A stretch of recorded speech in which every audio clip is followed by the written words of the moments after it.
Je suis ravie de vous retrouver aujourd'hui à Saint-Germain-de-Princey, une commune située entre Chantonnay et Saint-Pouan, Sigournay et Mouchamp. Placée en plein cœur de notre bocage vendéen, Saint-Germain a su conserver tous ses charmes, cours d'eau et rivières, chemins creux et zones boisées. C'est ici que se situe le château des Roches-Bariteaux, un château probablement aménagé dès la période médiévale. Un château entièrement ceint d'un jardin, un jardin entretenu avec amour par Lionel. Bienvenue au jardin.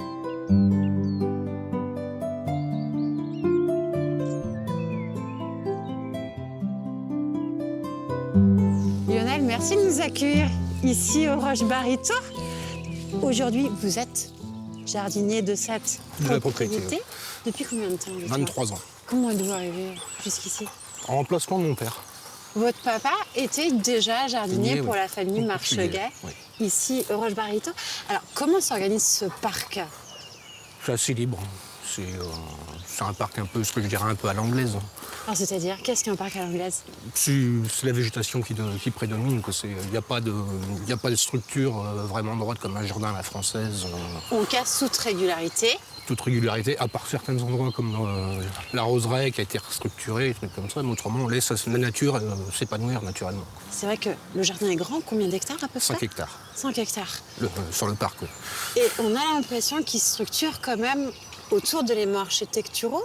Autour des bâtiments, en fait, ça a été laissé pousser autour des bâtiments. Il y a beaucoup d'arbres qui ont poussé naturellement. Qu'on poussait naturellement. Et aujourd'hui, est-ce que nous avons par exemple un potager de conserver sur les Roches-Bariteaux? C'est plus un potager, c'est plus maintenant un jardin d'ornement. Mais l'endroit, en tout cas, est là, clos avec une serre, une orangerie. Voilà, donc un endroit probablement ancestral. Et ce qu'il y a d'intéressant, actuellement, là, on longe ce chemin et on longe les douves. Oui, on longe les douves. Vous acceptez de nous faire découvrir votre univers? Oui. On y va alors?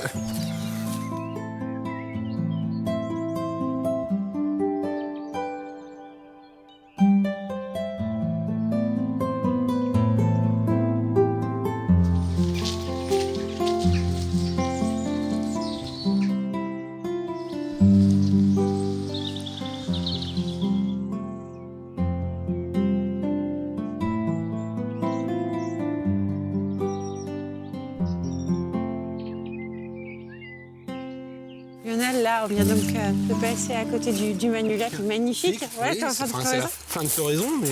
Alors, on voit bien quand même, par les bâtiments, par les arbres, quelques fleurs qui sont ici, l'inspiration du 19e quand même sur ce château des Roches. Et puis, ce qu'il y a de magnifique quand on est ici, c'est la vue dégagée sur le bocage. Là, j'ai remonté toutes les branches pour qu'on ait vue sur le bois des Bouchoux. Et là, à chaque saison, vous avez le changement de paysage. Changement de couleur, changement de paysage. On s'en lasse pas, ça, Lionel? Non, puis c'est jamais la même couleur. Selon le temps qu'on a, comment donne le soleil dessus. Je suis sûre que vous avez, dans cet endroit, ici aux Roches-Bariteaux, un espace que vous préférez plus que tout. C'est derrière, dans les douves. Vous m'y amenez?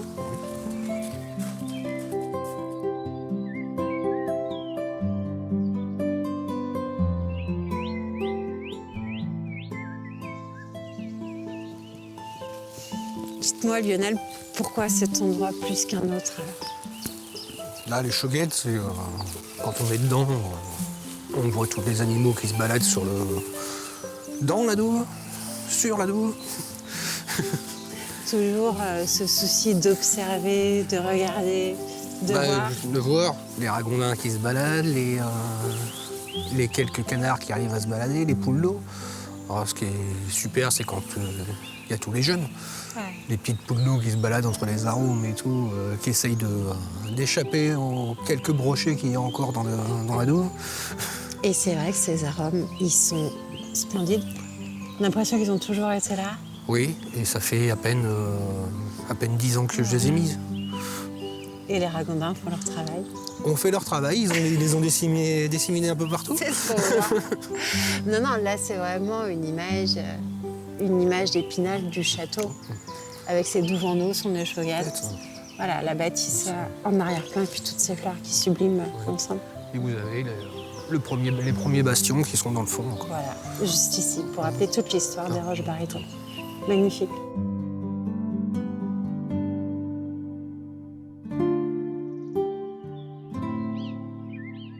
Lionel,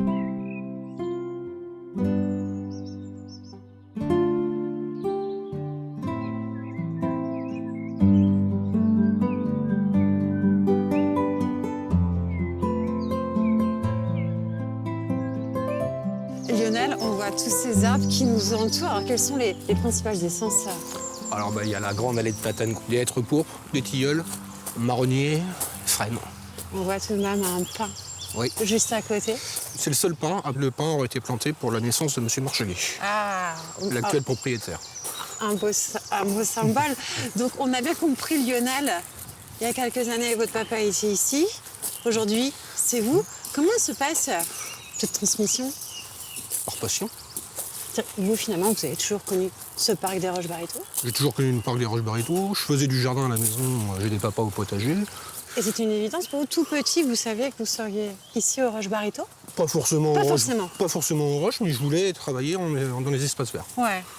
Si la question est peut-être délicate ou peut-être difficile, qu'est-ce que vous préférez? Vous préférez les arbres, vous préférez les fleurs? C'est un ensemble? C'est un ensemble. Puis, être au quotidien, là, on les voit un peu moins, mais il y a toujours des animaux qui se baladent. Donc c'est agréable de les voir, de les entendre. Moi, je m'amuse avec les chiens quand je vois les écureuils quand ils jouent autour des arbres.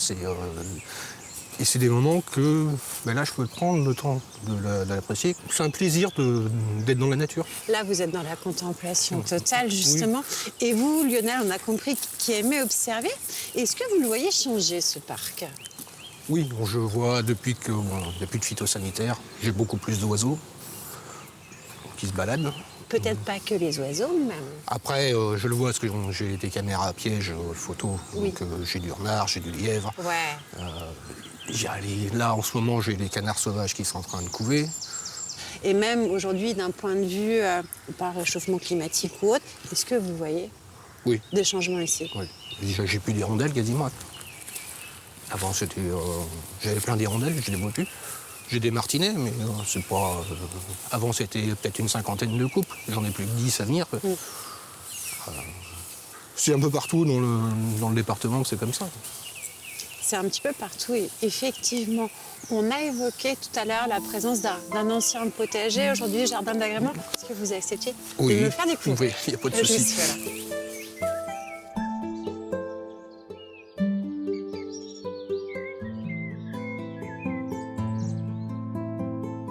Avant de poursuivre notre balade, je vous propose désormais l'instant Le Jardin et moi.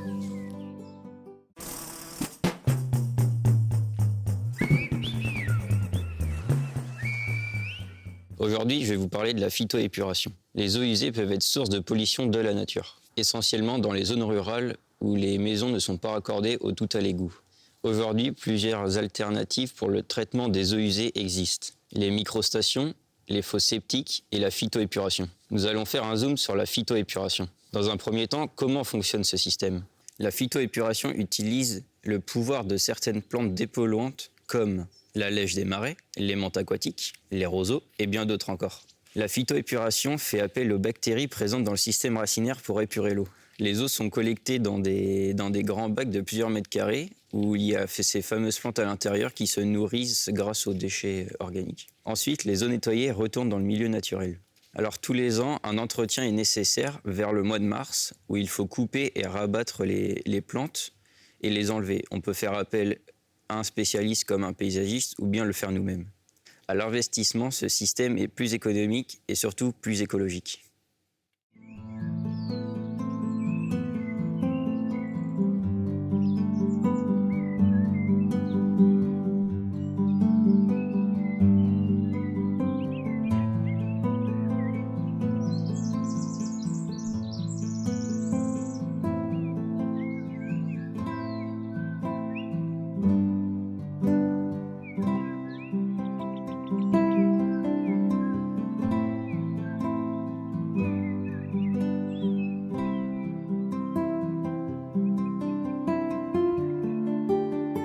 La Lionel, rien que cette orangerie est déjà un monument historique, si je peux m'exprimer ainsi. Aussi, oui, bon, elle est de 1907. Absolument magnifique, donc avec ce style clissonnet. Et c'est surtout ce bâtiment, regardez sa fonction d'origine. Oui, il a tous ces agrumes à l'intérieur. Parce que je vois que tous ces agrumes sont à l'intérieur. Donc ils sont toujours aujourd'hui à l'intérieur pour se protéger. Voilà, je les sortirai qu'à partir du mois de mai. Parce que là, les floraisons commencent juste. Si je les sors maintenant avec le vent qu'il y a, les fleurs vont être par terre. Là, combien de variétés vous avez ici? Je dois en avoir à peu près une dizaine. Donc du citron, Du de l'orange. de l'orange, du clémentinier, du pamplemousse, du lipo, des oranges amères, du yuzu, Alors, j'en vois un au fond. Et ça, c'est l'orange amère qui est. Vous me montrez? Il a quel âge, celui-ci? Ça fait 4 ans que je l'ai rentré.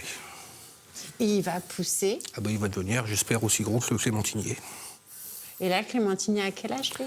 Le clémentinier, il doit avoir 7-8 ans. Comment assurer la culture? Parce que j'imagine, même si tout ça, ça fait partie de la grande famille des agrumes, ils sont tous différents. Ils sont tous différents. Bon, après, c'est les apports d'engrais. Moi, je le fais avec du sang et de la corde broyée. Avec du sang séché, de la corde D'accord. broyée. Puis je ramène un peu de potasse aux saisons qu'il faut. Puis après, c'est détaillé pour qu'ils se développent bien, quoi. Parce qu'autrement, si on les laisse se serrer, il n'y a plus rien, il n'y a pas de fruits, il n'y a rien du tout. Est-ce que vous pensez justement que, toujours avec ces questions de réchauffement climatique, les agrumes vont progressivement revenir?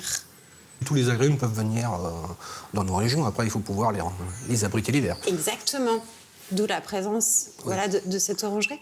Et question intéressée, est-ce qu'on les consomme, les citrons par exemple? Est-ce que vous les consommez? Oui, on les consomme tous. Quelle richesse, ça. Il y a les pamplemousses. C'est sûr qu'ils ne sont pas aussi gros que ceux qu'on trouve dans le commerce. Bien évidemment. Mais pour moi, ils sont bien meilleurs. Voilà. Il n'y a pas de produit dessus. Non. Où est-ce que vous allez justement vous fournir en Je agrumes? me fournis chez Monsieur Gréau à Mouchamp. D'accord, donc juste à côté. Juste à côté. Voilà, donc là, on est vraiment à 2 pas. Et j'ai vu en passant, là, Lionel, que dans le prolongement de l'orangerie, il y a une serre. Il y a la serre. Absolument magnifique. Oui. Je crois que c'est la seule qu'on verra dans Bienvenue au jardin. En tout cas, aussi C'est peut-être ancienne. la seule qui reste. Mais l'une des rares, en tout cas. Vous avez accepté de nous y amener? Oui, je vous pas de suis. souci.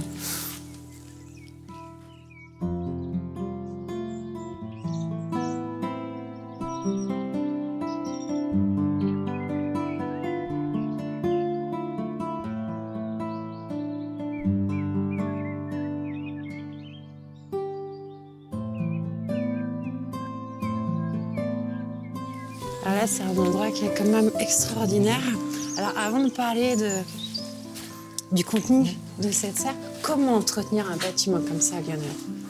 Il faut éviter qu'il y ait trop de grêle pour pas casser tout le vitrage, déjà. comme c'est déjà arrivé une fois. Parce que c'est vraiment un endroit qui est absolument magique et qui, pour vous, en fait, est indispensable. Là, maintenant, je fais beaucoup moins de semis, je vais me fournir chez Gréau. Là, maintenant, j'ai les tubéreuses qui vont pas tarder à sortir. Oui, c'est ce que je vois. Vous avez mis des plantes de grâce aussi. J'en ai mis des plantes grasses, oui, c'est pareil, un été, malgré que je blanchis la serre, j'arrive à monter à plus de 40 dedans. Donc, Et justement, quand vous êtes ici à travailler ou autre, est-ce que vous pensez à toutes les petites mains qui sont passées avant vous? Oui, et on voit, faut passer en dessous, parce que là, il y a tout le système qui est là, qui était le système de chauffage par thermosiphon, donc il faut aller alimenter la chaudière. Et à l'origine, ces serres étaient vraiment aménagées pour assurer justement... La continuité de culture d'hiver. Ouais. Et pareil, là, on rentrait tous les plants, tous les pots. Tous les pots étaient mis dessus. Est-ce que vous avez des photos anciennes de cette... Non, parce qu'on ne photographiait pas ces espaces. Non, il n'y avait pas les espaces jardins et tout, n'étaient pas photographiés. Tout ce qui était jardinier et tout, ces gens-là n'étaient pas photographiés. Mais non. Et pourtant, elles sont indispensables Ça. et combien essentielles. Lionel, nous, on peut vous souhaiter qu'une chose, c'est de rester le plus longtemps possible. Mais j'espère bien. Ici, au Roche Barito, parce que l'endroit est formidable et vous faites un boulot considérable. Peut-être qu'on repassera un jour. Quand ça sera plus sorti. Voilà, quand effectivement les arbres seront... Enfin, même si on est au printemps... Oui, là, ça commence tout juste à sortir en feuilles. À se réveiller. Merci en tout cas pour votre accueil. Puis à bientôt, j'espère. Merci.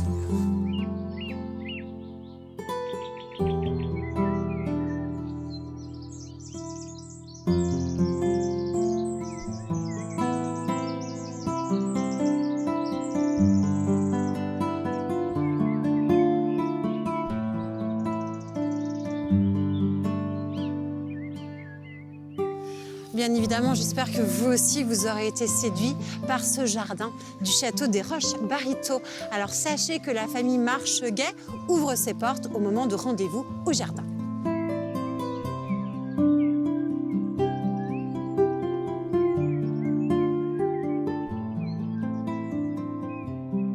En espérant que le beau temps arrive bien vite, je vous souhaite de très jolies balades et je vous donne rendez-vous prochainement pour un nouveau numéro de Bienvenue au Jardin.